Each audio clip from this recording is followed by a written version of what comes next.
Hi all. In this lecture, we will learn how to balance a skeletal equation, or we can say an unbalanced equation. Before we learn how to balance an unbalanced chemical equation, we must actually know what an unbalanced chemical equation means. An unbalanced chemical equation is an equation in which the number of atoms of each element present in the equation are not same on both sides of the equation. As is clear from the following example, the number of oxygen atoms on the left hand side of the equation are 2, whereas on the right hand side of this equation there is only one oxygen atom. In this manner, it is an unbalanced equation. Now the question arises, why there is a need to balance chemical equation? According to the law of conservation of mass, the number of atoms of each element must be same before and after a chemical reaction, and that's why we balance an unbalanced chemical equation. We will now balance an equation using hit and trial method. This equation has been given to us. Let us check whether it is a balanced equation or an unbalanced equation. First rule is that we will draw box around each symbol, and no changes will be made with inside these boxes during the balancing process, because the rule says that to equalize the number of atoms we cannot alter the formula of the compounds or elements involved in the reaction. Now let's count the number of atoms on the reactant and product sides of each element to check whether this given equation is balanced or not. So on the reactant side, one magnesium atom is there, two oxygen atoms are there. Similarly, there is one magnesium atom on the product side and one oxygen atom. It is clear from this listing that the oxygen atoms are not equal on both sides of the chemical equation, so we need to balance it. Now, how to balance it?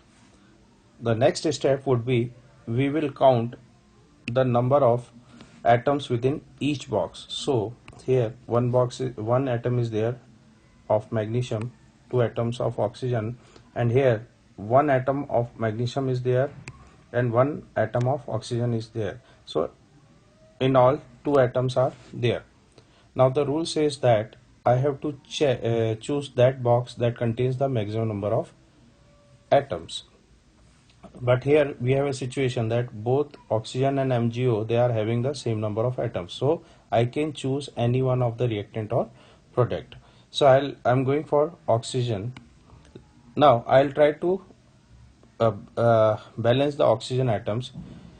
I'll try to make this one equal to this one. How? By multiplying by some whole number, smallest whole number.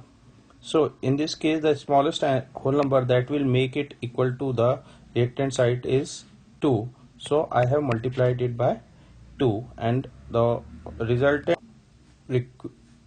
resultant equation contains 2 atoms on the product side. So this is known as smallest whole number coefficient, and I am going to write it outside this box. Now this should be read it like this: 2 into 1 magnesium atom, it also becomes 2, and 2 into 1 oxygen atom also becomes 2. So although the oxygen atoms have been balanced, but the magnesium atoms have become unbalanced, so we need to balance the magnesium atoms as well.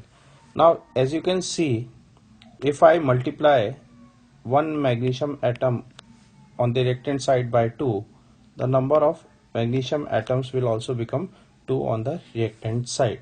So in this case again the smallest whole number coefficient is 2, so I'll write it outside the box because it is not permitted to write anything inside the box as it may alter the formula. Now you can check that the number of magnesium atoms on reactant and product side are same, equal, and the number of oxygen atoms are same on both the sides. Hence we have got this final balanced equation, which is 2 mg plus O2 gives 2 mg O. This is how we can balance a equation, and this method is known as hit and trial method.